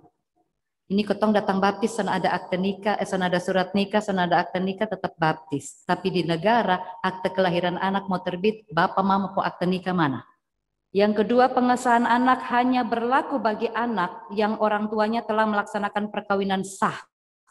Dan yang dimaksudkan di negara ini dengan perkawinan sah adalah perkawinan yang dilakukan menurut hukum agama, sudah pemberkatan di gereja, lalu dicatat oleh negara, di spenduk datang catat. 3 tahun yang lalu, satu ibu pendeta dari TTS harus diperiksa BAP lah oleh Polda karena nikah massal tanpa dicatat, lalu kemudian hari dapat persoalan hukum, ada KDRT dan sebagainya, ditolak oleh polisi karena bosong sana ada ikatan perkawinan, sana ada bukti perkawinan, sudah potong nikah di gereja ini, mana bukti hukumnya? Negara sonde urus persoalan rumah tangga hanya berdasarkan surat nikah, tapi berdasarkan akte nikah yang diterbitkan oleh negara. Banyak gereja yang hanya melakukan pemberkatan, tapi tidak mengurus sampai tuntas dengan pencatatan oleh negara. Dan itu sangat beresiko secara hukum, merugikan. Dan besok-besok dong dua mau bapisa, babuang, as itu dong pelia ame satu nona lain, nyong lain, dong mau lain, dong datang potong mau nikah yang dulu, ikutong subah buang. Duh, begitu mudahnya. Karena apa? Karena sana ada BS. Alasan sana ada BS, walaupun suberkat potong bisa babuang begitu saja dan gereja harus memberkati lagi karena sana mau dong hidup dalam berzinahan. Tapi Bapak Mama itu soal nikah nanti ketong bahas. Tapi inilah yang penegasan dari undang-undang kita. Lalu berdasarkan laporan sebagaimana dimaksud pada ayat 1, pejabat pencatatan sipil mencatat pada register dan seterusnya, menerbitkan kutipan akta pengesahan anak. Baru akta pengesahan anak, belum akta kelahiran. Jadi ini proses hukum di negara ini sebenarnya proses yang sangat ketat. Hanya ketong di gereja ini yang suka melonggarkan segala hal dengan alasan kalau san layani dong pindah gereja. Kenapa dong san sekalian pindah warga negara? Jadi bayangkan negara saja begitu ketatnya mengatur disiplin hidup, menghargai kekudusan hidup pernikahan, tapi kita gereja yang justru menodai kita punya kekudusan relasi pernikahan yang berdampak terhadap identitas hukum anak-anak kita. Son bisa terima bantuan dari negara, son bisa dapat bantuan ini, itu, dan seterusnya. Jadi ini Bapak Mama sekalian, walaupun kita omong baptisan, tapi selalu ada kaitan dengan undang-undang yang berlaku di negara ini sehingga menjadi satu keutuhan. Selesai Bapak Mama sekalian, sekian saya kembalikan ke Bapak Hen, kalau mau dilanjutkan silakan. Baik, terima kasih Mama Neti yang sudah bercerita dan ketong tentang baptisan kudus hari ini. Bapak Ibu sekalian, memang soal baptisan ini sesuatu yang kita alami tiap hari, tetapi dia pun kontroversi juga ketong alami tiap hari. Dan apa yang dijelaskan oleh Mama Neti tadi tentang baptisan beta kira cukup jelas, karena sebenarnya aturan Gemit ini selain dia mengatur tentang aturan itu sendiri, dia juga menceritakan tentang naskah teologis di balik itu. Kenapa kita dipercik, kenapa kita tidak selam, apakah selam dan percik bisa diakui, dan seterusnya sampai dengan ketentuan-ketentuan yang harus dilaksanakan dalam proses baptisan ini. Tentunya kita sebagai presbiter, sebagai majelis yang melayani jemaat, hal-hal seperti ini sering ditanyakan kepada kita. Namun seringkali kemudian ya kita tidak tahu jawabannya, kita juga mengerahkan lagi kepada pendeta untuk menjawab. Nah, persoalannya adalah ketika terjadi kasus-kasus yang sering terjadi itu, bagaimana cara menjawabnya. Seperti yang disampaikan tadi, ada yang datang minta baptis ulang hanya karena mau pembaruan surat baptis dan seterusnya. Atau mungkin dalam keluarga kita ada soal-soal tentang hubungan pernikahan atau perkawinan yang tidak berjalan dengan baik, bagaimana anak-anak waktu dan seterusnya dan seterusnya. Dan Mama Neti telah menceritakan kepada kita apa yang perlu kita ketahui menurut naskah teologis, menurut dasar-dasar teologisnya, dan menurut ketentuan aturan yang diatur dalam peraturan Gemit ini. Nah, Bapak Ibu sekalian, karena ini Jumat bercerita, maka biarlah kita saling bercerita. Kalau tadi Mama Neti sudah bercerita, mungkin ada Bapak Mama yang ingin juga bercerita dengan ketong, ada kasus yang perlu diangkat atau ada pertanyaan-pertanyaan yang perlu dipertanyakan, kami persilakan. Kita sesuai jadwal kita sampai 19.30. Kira-kira masih ada sekitar 17 menit lah untuk kita berdiskusi. Saya persilakan Bapak Wem, Bapak Umumoto, ada lagi yang dari Zoom? Mama Min, ada lagi dari Zoom? Ada Bapak Ji Mamtiran juga dari Zoom.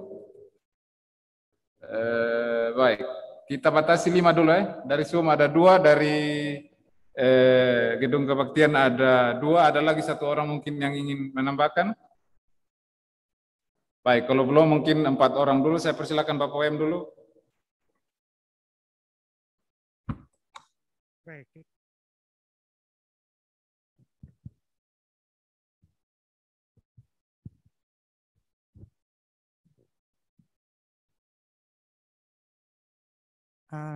Ini apa?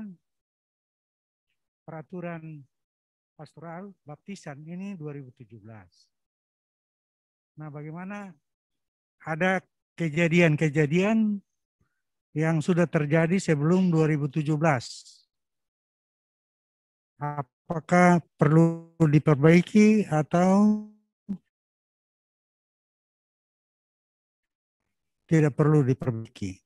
Contohnya, pengalaman waktu kami masih di sinode, ada keluarga pendeta, anaknya pendeta, anak perempuan pendeta, terus hamil sebelum nikah. Nah, calon pendeta, anak perempuan pendeta ini calonnya tidak disetujui oleh orang tua. Lalu dia melahirkan. Dan dibaptis surat-surat semua atas nama bapak kandungnya, opa dan oma. Surat baptis dan semua. Lalu setelah waktu itu pendeta mama kandungnya ini, anak pendeta ini meninggal. Orang datang ke sinode minta supaya pensiunnya dialihkan ke anaknya. Nah, ini yang bingungkan juga nih, karena kurang jelas. Ya mau cerita semua orang tahu.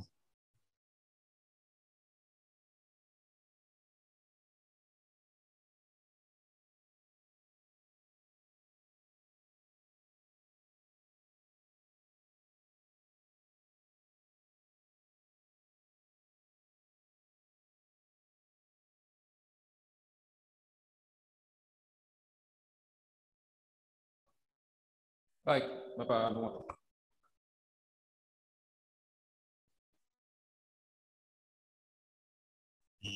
Baik, salam. Saya coba dibaptis itu minimal 1 presbiter. Minimal si baptis itu 1. Ini kasusnya memang termasuk saya juga ini sudah jadi saksi sejak lama sekali. Bukan hanya ada di Paulus, di beberapa gereja. Pokoknya ada teman-teman minta maju. Nah, ini yang menjadi persoalan. Jadi setelah saksikan dia jadi status Bapak Ani. Ini yang jadi masalah ini kelihatannya kita hanya pada saat berdiri baptis itu kita punya status Bapak saksi atau Bapak Ani. Setelah itu memang dari sekian banyak ini dia putus. Begitu juga yang anak-anak saya baptis juga putus juga dengan Bapak Ani yang anak ini. Nah, ini yang kira-kira bagaimana ini sebetulnya kita bangun ini. Karena kelihatannya permintaan itu hanya melayani saat dibaptis kita berdiri. Setelah itu dia putus. Tanggung jawab hanya orang tua sendiri. Bapak Ani, Mama Aninya lenyap. Dan kita juga tidak terlalu bagaimana itu rasanya. Saya kira ini saja. Terima kasih. Baik, kita ke Bapak Mama Min lewat aplikasi Zoom. Silakan Mama.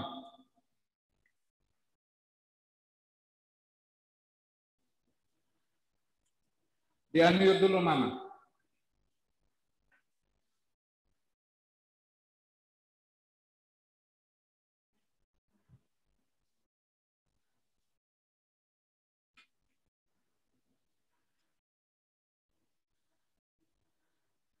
Bisa nih, oh ya. Baik, selamat malam, salam sehat. Saya senang sekali mendapat pencerahan yang betul-betul sangat bernilai bagi saya. Saya sama sekali tidak terlalu paham dan memang bukan bidang yang selama ini saya geluti, sehingga sama sekali orang Kupang bilang buta kenop tentang masalah-masalah terkait dengan baptisan. Saya coba meneropong kasus-kasus yang selama ini ada dan cukup banyak. Ya, dimaklumi sebab aturan ini baru berlaku 2017. Baru 2017. Namun dalam perjalanan sampai 2021 kelihatannya gereja membiarkan case-case yang kemarin juga terjadi tetap dibiarkan. Saya tidak perlu sebut, tapi bisa lolos itu. Berarti peraturan ini baru sebatas peraturan, belum disosialisasi dan belum memberikan dampak untuk kita mentaatinya. Beberapa case yang saya lihat apakah perlu ditinjau dan diperbaiki, misalnya saya alami sendiri. Saya sebagai anak polisi, anak kolong yang pindah-pindah dan pada waktu itu dari berbagai usia pasti ada di asrama polisi. Ada kasus, hanya ada satu orang Protestan, yaitu papa dan mama saya, dan hanya ada 2 agama Katolik. Yang agama Katolik, kasus itu, dia ingin mempermandikan anaknya, dia minta papa saya berdiri, Protestan. Itu ya dibiarkan dan lolos sampai detik ini, ya karena peraturan itu tidak ada. Namun tetap saja, belum ada peraturan secara formal, tetapi peraturan iman kita itu harusnya yang begini-gini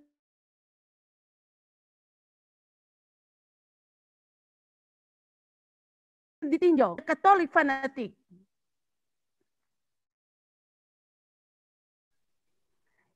Yang berikut, selama ini selalu dimaknai kalau saksi mesti sepasang. Suami istri, papa, mama, om, tante harus sepasang. Kalau tidak, mereka tidak akan mau. Bilang, nggak apa-apa kalau mau ambil sendiri, dan tidak bisa. Harus sepasang. Gitu. Sebagai contoh saja. Tapi sebenarnya saya juga memang tidak mau. Saya selama ini cukup banyak anak serani karena memang saya dianggap kakak dalam keluarga besar saya. Saya punya anak serani waktu itu hampir 14 orang.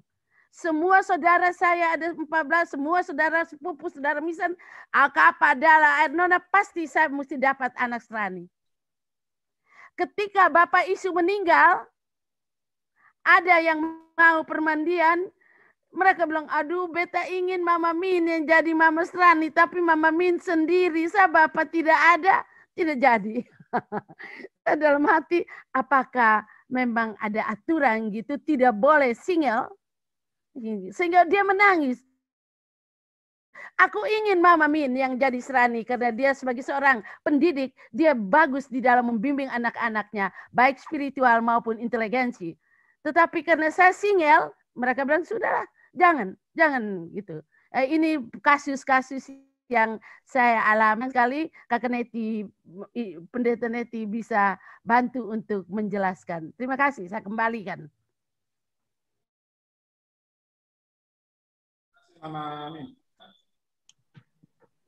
Baik, salam. Halo Bapak. Salam. Terima kasih Bapak Ketua BP4J. Ya.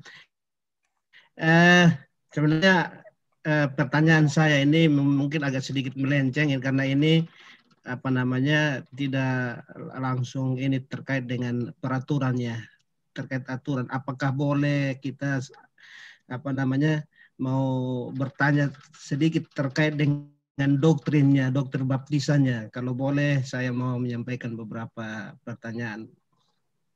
Mohon izin, Pak Ketua. Apa boleh?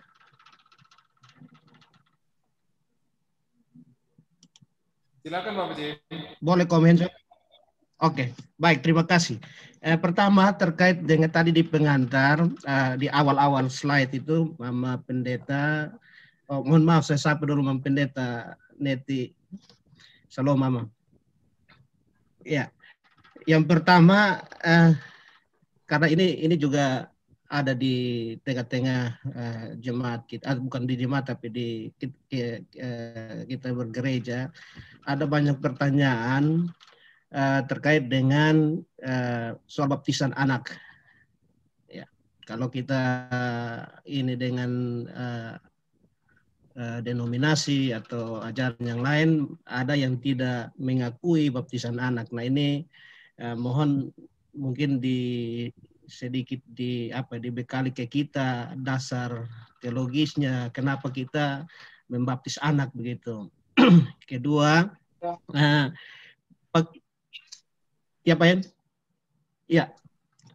yang kedua, bagaimana pandangan kita atau pandangan secara teologis terkait dengan orang yang membaptis ulang begitu, atau orang yang sudah dibaptis ulang? Apakah kemudian baptisannya itu tidak lagi menjadi sah atau bagaimana? Dibaptis lagi jadi kembali ke semula atau bagaimana? Bagaimana rasanya jika mau datang ke sini?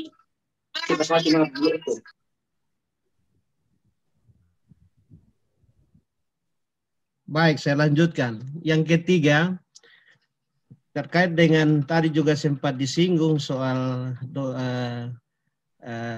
doktrin terkait dengan baptisan itu, apakah kalau memang kita tidak dibaptis, berarti kita tidak bisa diselamatkan atau bagaimana itu?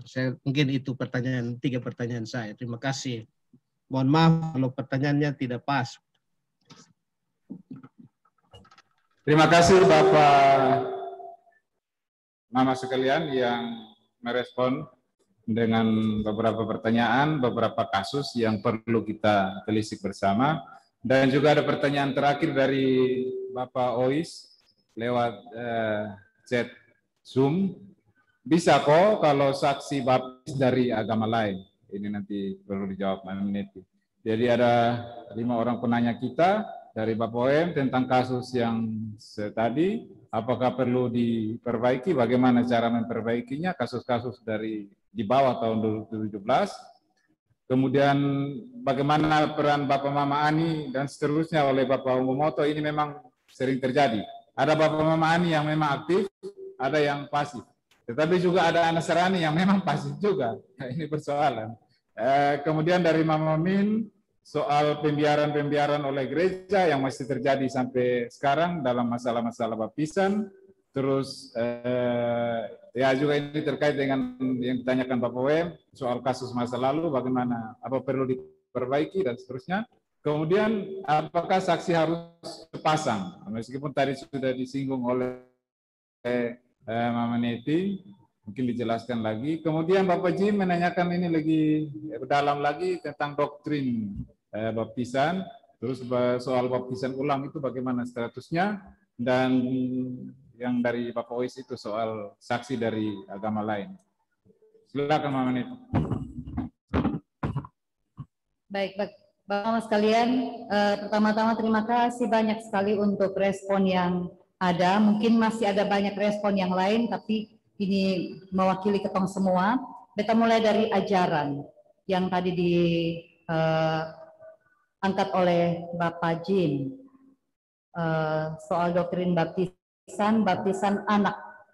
Kenapa gereja kita menerima baptisan anak? Sementara ada gereja-gereja lain yang tidak menerima baptisan anak, tapi baptisan dewasa. Ya, kembali kepada prinsip ajaran yang dipegang oleh Gemit sesuai dengan Alkitab. Dari Perjanjian Lama bahkan Kejadian sampai Wahyu, itu topiknya topik anugerah itu sangat kuat. Bahwa Allah berkenan memilih kita tanpa menunggu kita dewasa secara rohani, tanpa menunggu kita mengerti siapa itu Allah, mengerti apa itu baptisan. Allah tidak menuntut, karena kalau Allah mau tunggu, maka akan pernah sampai. Sama halnya dengan sakramen perjamuan kudus. Kalau tunggu sampai ketong betul-betul hidup kudus, berketong mau perjamuan, kapan ketong perjamuan? Ketong akan pernah di perjamuan karena ketong pernah mendapati diri terkudus. Prinsip anugerah inilah yang salah satunya ada di dalam kitab surat Roma pasal 5. Sekali lagi tadi beta sempat sebut ayat 6, ayat 8, ayat 10 bahwa Yesus itu sudah mati untuk kita ketika kita masih berdosa. Tidak tunggu sampai ketong seson bisa berdosa lagi baru Tuhan mau mati untuk ketong. Untuk apa Tuhan mati untuk ketong kalau ketong bisa menebus diri sendiri gitu ya. Jadi kemudian selain itu juga janji Allah yang dinyatakan kepada Abraham, bahwa janji itu bukan bersifat tunggal untuk Abraham sendiri karena dia sudah menerima Tuhan, tetapi bagimu dan keturunanmu, bahkan keturunan yang belum ada. Abraham waktu itu belum ada anak, tapi Tuhan sudah janji dia akan memberkati. Lalu dia juga janji sebagai tanda bahwa engkau ada dalam ikatan perjanjian dengan aku, anakmu harus disunat dan semua orang yang mengikut engkau juga disunat. Jadi orang asing yang belum kenal Tuhan pun Tuhan bilang sunat mereka. Tidak tunggu sampai mereka kenal Allahmu itu yang mana. Jadi sekali lagi Bapak Mama, ini prinsip yang membuat kita akhirnya melihat anak-anak itu sebagai bagian dari anugerah Allah. Anak-anak itu juga berhak atas anugerah Allah. Mereka tidak bisa dikeluarkan dari tergantung kepada kondisi rohani dari anak-anak tersebut. Walaupun begitu, kita kembali lagi pada prinsip yang kedua, bahwa anugerah itu memang cuma-cuma tapi tidak murahan, sehingga Roh Kudus menolong orang untuk bertumbuh, dan ketika dia bertumbuh, dia akan berjuang, dia akan berupaya. Ada ajaran yang lain Bapak Mama, tapi saya tidak mau angkat hari ini, nanti waktunya tidak cukup. Sedangkan denominasi yang lain, mereka lebih mengutamakan kepada perbuatan baik. Nah, inilah bedanya antara ajaran reformasi dengan ajaran Armenian yang banyak dipegang oleh gereja-gereja yang tidak ada di jalur reformasi. Bagi mereka, keselamatan itu bukan hanya anugerah, tapi juga hasil dari usaha manusia, perbuatan baik manusia. Padahal Bapak Mama, Yesaya mengatakan bahwa sesaleh-salehnya kita itu tetap seperti kain kotor. Sebaik-baiknya kita itu pasti punya noda juga. Tidak ada orang yang tanpa noda. Sejak Adam jatuh dalam dosa, semua orang berdosa. Tidak ada yang bisa mengatakan dirinya tidak berdosa. Sehingga ajaran tentang perbuatan baik itu memang bukan ajaran yang sesat. Tetapi itu bukan syarat keselamatan. Perbuatan baik itu adalah hasil dari orang-orang yang sudah menikmati keselamatan. Beta sudah menerima hal-hal yang baik, maka beta juga harus merespon secara benar. Karena beta sudah menerima anugerah keselamatan, maka beta harus tunjukkan bahwa beta ini orang-orang yang punya ciri keselamatan. Beta sonde lagi hidup sesuka hati. Jadi perbuatan baik itu hasil, konsekuensi atau akibat dari keselamatan, bukan syarat. Itu yang membuat kita berbeda dengan gereja lain. Oke, gereja lain masih berpegang pada ajaran Armenian. Armenian itu ya prinsipnya perbuatan baiklah yang memberi kita pahala sorga. Ya, sama dengan Islam ya. Sebanyak-banyaknya kita berbuat baik, maka pintu sorga semakin lebar terbuka. Tapi bagi kita tidak. Yesus yang mati untuk kita. Kalau saya bisa berbuat baik dan masuk surga, untuk apa Yesus mati? Jadi prinsip kita, Yesus mati maka saya mendapat anugerah keselamatan. Kemudian yang kedua, baptisan ulang memang tidak dilakukan di Gemit maupun di gereja reformasi manapun juga, termasuk bahkan bukan hanya gereja reformasi, gereja Katolik pun tidak melakukan baptisan ulang. Karena nama Allah, Bapa, Anak, Roh Kudus itulah keabsahan dari sebuah baptisan terletak pada nama Bapa, Anak, Roh Kudus. Jadi tidak boleh diulangi, karena ketika kita mengulangi itu sama dengan kita meragukan kuasa dalam nama itu. Sehingga orang yang Protestan pindah ke Katolik, Katolik seakan baptis ulang. Tapi yang dari Katolik pindah datang di Protestan juga, Protestan seakan baptis ulang. Tidak ada baptis ulang di antara gereja Protestan dengan gereja Katolik. Protestan dalam hal ini gereja-gereja reformasi. Tapi gereja karismatik yang Armenian, mereka masih pakai baptisan ulang karena bagi mereka baptisan anak itu anak belum mengerti. Tunggu dia dewasa. Jadi bedanya di situ Bapak Mama, beda dengan CD ya. CD itu soal lain. Yang dari Katolik ketika dia pindah walaupun dia sudah dibaptis, dia harus katekisasi dan CD. Walaupun di gereja Katolik dia sudah ikut sakramen Krisma, sudah ikut sakramen Ekaristi, tapi ada prinsip yang sangat berbeda antara sakramen perjamuan kudus di Protestan dengan Ekaristi di Katolik. Sehingga harus diulang, harus katekisasi dan CD. Jadi tidak ada baptisan ulang. Contoh begini Bapak Mama, di Perjanjian Lama yang dikenal itu adalah sunat. Kemudian terbawa sampai di zaman Tuhan Yesus pun disunat, tapi Tuhan Yesus juga dibaptis. Rasul Paulus kemudian berhadapan dengan argumentasi dua pihak tentang sunat harus wajib atau tidak. Rasul Paulus bilang tidak wajib lagi kalau engkau sudah dibaptis di dalam nama Yesus Kristus, dibaptiskan dalam iman kepada Yesus Kristus, engkau tidak perlu disunat lagi. Lalu kalau kita angkat dia punya analogi antara baptisan dengan sunat, itu adalah dua hal yang setara. Sunat itu di Perjanjian Lama, baptisan itu di Perjanjian Baru, maka kita bilang baptisan tidak boleh diulangi karena Tuhan selamatkan satu kali untuk selama-lamanya. Sunat pun begitu, orang sunat satu kali, soalnya mungkin diulang-ulang, Bapak Mama. Bayangkan kalau orang disunat diulang-ulang. Oke, tidak mungkin ya. Jadi itu analogi yang sangat sederhana yang kita bilang kenapa orang dibaptis ulang? Sunat saja tidak mungkin ulang ya kalau diambil analogi itu. Kemudian yang ketiga Mas tentang doktrin, bukan baptisan yang menyelamatkan. Iya, karena baptisan ini adalah simbol, tanda lewat air. Apakah air yang menyelamatkan? Bukan. Apakah roti yang menyelamatkan atau anggur yang menyelamatkan? Bukan. Itu hanya simbol yang menunjuk kepada anugerah yang ketong sendiri lihat.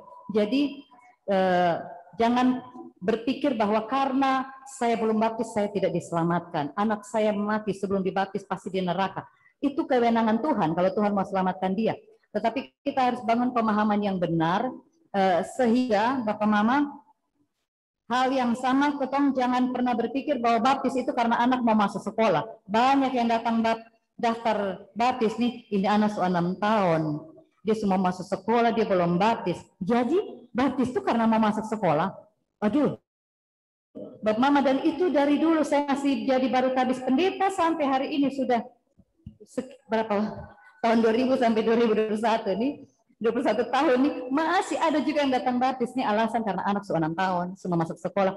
Bapak Mama tolong itu mulai dikikis ya, jangan baptis bukan untuk dapat surat supaya didaftar anak di sekolah. Daftar anak di sekolah pakai akte, bukan pakai surat baptis. Ya, negara hanya di NTT saja yang orang mungkin masih toleran dengan surat baptis ya, tapi di daerah lain mungkin berbeda. Kemudian yang berikut tentang saya pindah dulu ke saksi. Mama Min tanya apakah saksi boleh dari agama lain, dari gereja lain, juga Bapak Ois dalam ketentuan Gemit. Karena baptisan ini bukan hanya ada prinsip ajaran, ada juga tanggung jawab pastoral. Oke, ajaran kita mungkin sama, tapi tanggung jawab pastoral kemudian bagaimana? Seperti yang Bapak Mumoto bilang, ketong hanya berdiri pas di saksi, pas di hari H saja. Tapi di pembesok, habis syukuran sudah, ketong masing-masing sudah ketong pun dunia dan ketong pernah lihat ini anak ada sehat ke sonde, ada psikolog minggu ke sonde, dia umur berapa, dia ada katekisasi ke sonde, ketong susah pernah pikir itu lagi. Padahal tanggung jawab pastoral dari seorang Bapak Ani, Mama Ani, ini bukan ya Ani, dari mana ya kata Ani ya? Dulu itu Nasrani. Nasrani itu orang Nazaret. Dibikin istilah Nasrani. Lama-lama jadi Sarani. Lama-lama jadi Ani. Aduh, dari Nasrani jadi Serani jadi Ani. Lalu kemudian ketong kasih makna lagi rohani, orang tua rohani. Oke, ada orang tua jasmani yang melahirkan, ada orang tua rohani yang bertanggung jawab atas dikung pertumbuhan rohani, harusnya. Tapi di manakah saksi? Saksi ini kalau di Rote, tunggu ketemu Bapak Ani, Mama Ani di Kupang. Jadi nanti tunggu hari yang pas, dong datang batis. Dong hadir pada saat batis. Saat itu pulang ya sudah, say goodbye. Nanti pas Natal baru buat telepon, pas naik kelas, Bapak Ani, Mama Ani, besok hari datang kau terima sepatu baru, beli baju seragam. Tugas Bapak Ani, Mama Ani bukan beli sepatu baru, bukan beli baju seragam baru, tetapi memastikan pertumbuhan rohani anak ini sehingga dari yang tadinya pasif itu, semoga dia jadi aktif. Nanti dia sidiju betul, Bapak Ani dan Mama Ani datang kuliah Ani sendia. Dia susidi betul kok. Jangan sampai ya, itu dia ya. Saya juga punya satu anak serani di Nunturus yang sekarang sudah SMA dan tidak pernah ketemu, hanya telepon. Yaitu penyesalan luar biasa Bapak Mama. Jadi minta maaf kalau saya selalu tolak-tolak jadi Bapak Ani, Mama Ani karena belum tentu kami ada di sini terus dan belum tentu bisa komunikasi terus. Jadi fungsi dari Bapak Ani, Mama Ani, Bapak Mama jasmani punya tanggung jawab tersendiri yang melekat. Tapi Bapak Mama Ani saksi itu punya tanggung jawab rohani. Lalu Bapak Ani, Mama Ani karena punya tanggung jawab rohani maka syaratnya adalah anggota SIDI. Syarat utama anggota SIDI bukan sunikah kok belum. Saksi baptisan bahkan saksi nikah tidak wajib yang sudah menikah. Kasone nanti Bapak Hengki Abinana boleh jadi Bapak Ani, boleh jadi saksi nikah. Terus sampai hari ini 30-an kok berapa puluh saksi. Jadi bukan syarat nikah, tidak ada syarat pernikahan bagi saksi. Yang syarat itu adalah anggota SIDI. Tetapi sekali lagi Bapak Mama anggota SIDI bukan baru SIDI tahun lalu, ini hari dia jadi Bapak Ani, Mama Ani. Buktikan dia punya kualitas rohani supaya dia bisa membimbing juga ini anak. Lalu tidak harus suami istri, tetapi syaratnya selain harus anggota SIDI, jumlahnya wajib 2, bukan 1. Yang tadi dimaksudkan minimal 1 presbiter itu maksudnya dari 2 orang saksi itu minimal salah satunya itu presbiter atau dua-duanya presbiter. Maksudnya begitu. Jadi saksi tidak boleh 1 orang. Dan saksi itu jangan di Bapak Mama kandung lagi. Bapak Mama kandung nama sudah di atas sebagai orang tua, muncul lagi saksi di bawah. Besok-besok adalah persoalan hukum, pasti itu akan jadi kesulitan juga. Jadi pertimbangkan aspek-aspek hukum. Jadi saksi adalah anggota SIDI dalam jemaat itu atau yang lain. Tetapi bagi anak-anak yang dalam kondisi pastoral, karena di Bapak Mama tidak menikah, atau entah Bapak ada di negeri mana senjelas, atau Mama entah ada di mana senjelas, maka saksinya 2 orang, minimal salah satu itu adalah presbiter, karena tanggung jawab pastoral sesudah itu, walaupun presbiter ini periodik. Ini dia sudah selesai, tapi minimal bahwa dalam tahun berjalan itu presbiter punya pendampingan yang melekat kepada anak dan orang tuanya ini. Sehingga sekali lagi, bolehkah dari gereja lain, gereja yang seasas boleh.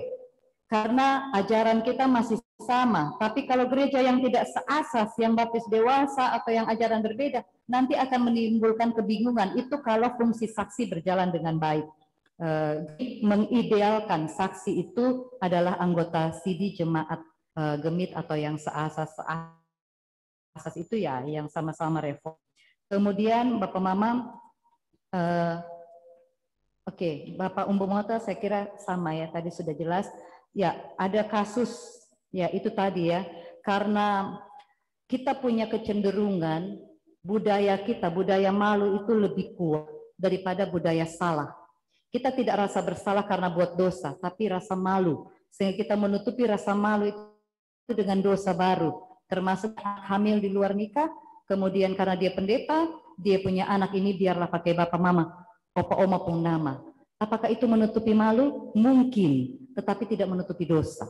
Nah, peraturan pastoral ini bukan membuka aib, tetapi berusaha supaya memperbaiki relasi. Relasi yang pertama itu dengan Tuhan. Nah, kalau mau bikin memperbaiki relasi dengan manusia, tapi dengan Tuhan sampai beres. Nah, inilah yang ditekankan dalam peraturan ini. Relasi dengan Tuhan beres. Jangan sampai ketong lebih jaga perasaan manusia daripada menghormati kekudusan nama Tuhan. Sehingga dalam kasus seperti tadi itu, ini di kemudian hari pasti akan ada kesulitan bagi anak ini.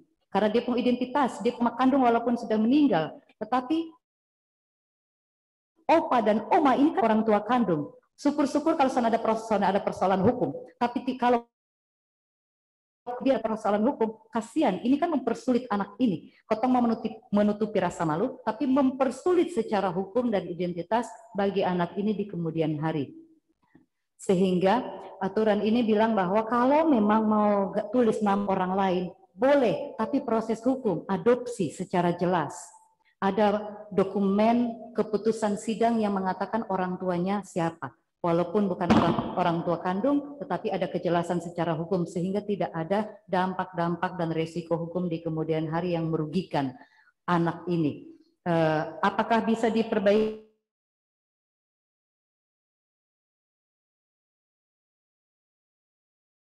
Pasti bisa. Bisa diproses secara hukum demi anak ini. Opa oma juga mungkin selama lesusannya ada, tetapi identitas anak ini sebaiknya dipulihkan supaya ya tadi itu ya tidak ada dampak yang merugikan dia secara hukum di kemudian hari. Banyak yang seperti itu di daerah kita. Salah satu anak punya anak di luar nikah, kemudian dia jadi anak bungsu dari opa dan oma. Sering sekali terjadi seperti itu. Ketong anggap itu lumrah, padahal punya konsekuensi yang serius terhadap ketong punya relasi dengan Tuhan, relasi dalam jemaat maupun relasi secara hukum sebagai warga negara. Ya, ini beberapa hal Bapak Mama sekalian. Jadi mungkin meluruskan saksi minimal 2 dan jangan orang kandung lain. Saya salah karena waktu anak terakhir baptis di Tamariska saya pikir sudahlah tak usah pikir repot orang lain ke Bapak Ani, Mama Ani lah biar berdiri sendiri. Ketong pikir itu berdiri sendiri, tak usah. Tapi itu nama dobel, tetap harus tulis nama. Dulu-dulu itu saya lihat ada surat baptis yang tulis saksi karena Bapak Mama yang berdiri sendiri lalu tulis saksi majelis jemaat di nomor 1, jemaat nomor 2. Jemaat yang mana? Kan saksi itu ada nama. Kan jemaat ini bisa banyak orang, lalu yang mana yang jadi saksi? Nah, mudah-mudahan ini menjadi terang benderang buat kita semua. Ada yang lewat kau Bapak? Oh ya, selam ya. Selam. Oke, ada yang tanya, apakah kalau karena baptisan itu perci, selam sama saja? Apakah Gemik Paulus tiba-tiba ada satu orang datang, saya mau minta dibaptis di Gemik Paulus, tapi bolehkah saya dibaptiskan dengan selam? Menurut Bapak Mama kemana? Ya, Gemik memutuskan pakai cara percik tanpa mempersalahkan cara-cara yang lain. Jadi kita memilih cara percik. Kalau memang mau selam ya berarti Gemik Paulus bikin kolam dulu. Oke, plafon sebelum selesai mau bikin kolam ke mana ya. Dan kolamnya itu harus air yang mengalir, bukan air yang tampungan. Harus air yang mengalir atau langsung saja ke Sungai Yordan. Oke, itu sudah Bapak. Kasus-kasus yang lama itu kayak oh ya, kalau kasus yang ya kembali ke keluarga dan gereja harus sebenarnya walaupun orang kandung sudah meninggal, tetapi gereja bisa melakukan pembaruan surat baptis, namun dengan catatan tadi menyesuaikan dengan akte kelahiran. Dan akte kelahiran itu kan biasanya sesuai dengan surat perkawinan. Nah, mungkin ini sesuatu yang sudah berjalan jauh, jadi kembali ke proses hukum yang berlaku di negara ini. Sedangkan kasus-kasus yang lain yang sudah mungkin apa ya soal apakah harus rubah apa ya nama pendeta? Oh tidak bisa. Itu pendeta cuma sepenjara aja. Kira-kira ke mana? Kau bisa rubah? Kau ganti nama pendeta yang lain? Itu juga tidak bisa. Lalu pembaruan surat baptis itu Bapak Mama. Kalau misalnya saya dibaptis tahun 2000, yang jadi KMJ siapa waktu itu? Ketika yang baptis waktu itu siapa? Katakanlah Bapak Dehan. Ketika tahun 2021 dirubah, tentu kita tidak mencantumkan KMJ yang dulu lagi, tapi KMJ yang sekarang dengan tanggal yang sekarang, tanggal pembaharuannya. Ada contohnya di sini Bapak Mama, contoh pembaruan surat baptis. Nama pendeta yang membaptis tidak boleh diganti, tetapi nama KMJ-nya boleh diganti. Ada contohnya di sini. Yang pasti bahwa pembaruan surat baptis itu harus sesuai dengan data-data yang ada. Kesulitan kita adalah pada saat pembaruan surat baptis, kita bilang ketemu pembaharuan, dulu baptis di mana, oleh siapa, kapan? Tahu lah waktu itu tuh kayaknya udah pernah, kayaknya sudah bisa. Jadi di aturan ini bilang sebaiknya kembali ke gereja yang dulu menerbitkan, karena mudah-mudahan data ada di sana. Jadi jangan pernah menganggap sepele data-data administrasi baptisan, CD, mati, lahir dan sebagainya, karena kalau besok-besok ada jemaat yang butuh pembaruan surat nikah, ketemu data lengkap, apalagi di kampung. Nah, itu yang kesulitan kita. Oke, jadi tetapi kita tidak bisa menghukum pelanggaran yang terjadi sebelum 2017 menggunakan aturan ini. Aturan ini dibuat berlaku tahun 2017, berarti kita mengatur yang ke depan sesudah 2017. Pelanggaran yang terjadi di sebelum 2017 hanya bisa dihukum berdasarkan aturan ini. Terima kasih.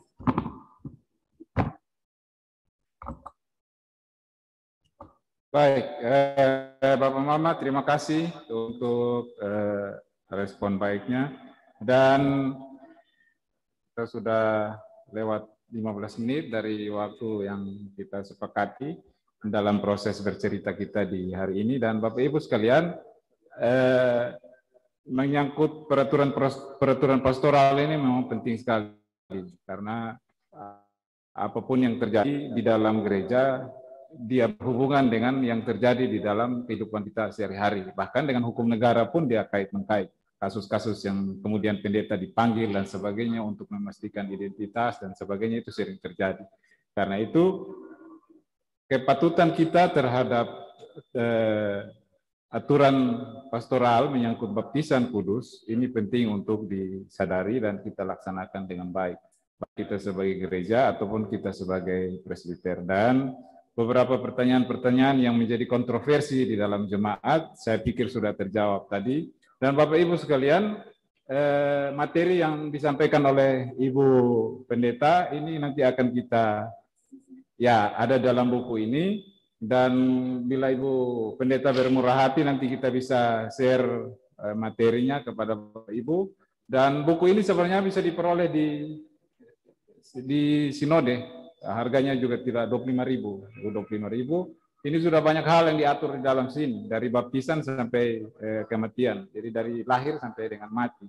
Ini penting bagi kita presbiter untuk punya ini dan mempedomani ini sebenarnya. Karena juga ada tentang naskah teologisnya yang bisa kita pelajari di sini. Dan Bapak Ibu sekalian, kita sore hari ini, malam hari ini cukup sampai di sini. Minggu depan kita akan bercerita lagi di hari yang sama, karena itu namanya juga Jumat Bercerita, jam 6 lagi minggu depan, dan temanya minggu depan itu adalah tentang perjamuan kudus.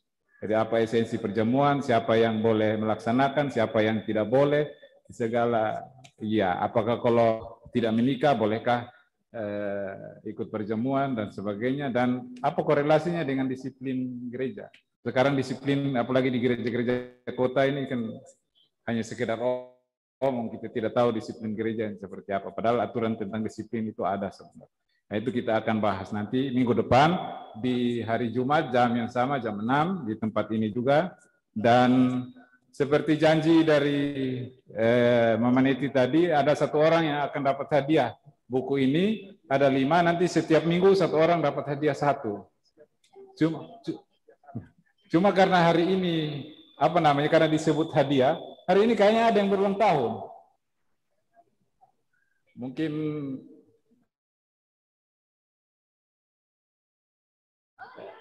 kepada Mama kami persilakan, ini menjadi hadiah dari BP 4J dan MJH. Silakan menyerahkan sebagai hadiah ulang tahun bagi Mama Nepa.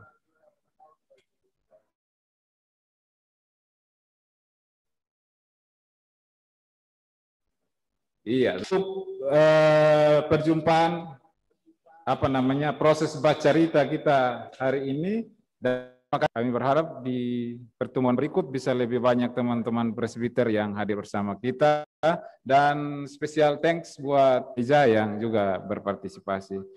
Selamat malam, salam, Tuhan memberkati kita. Bapak Mama di rumah, salam, terima kasih untuk partisipasinya. Shalom.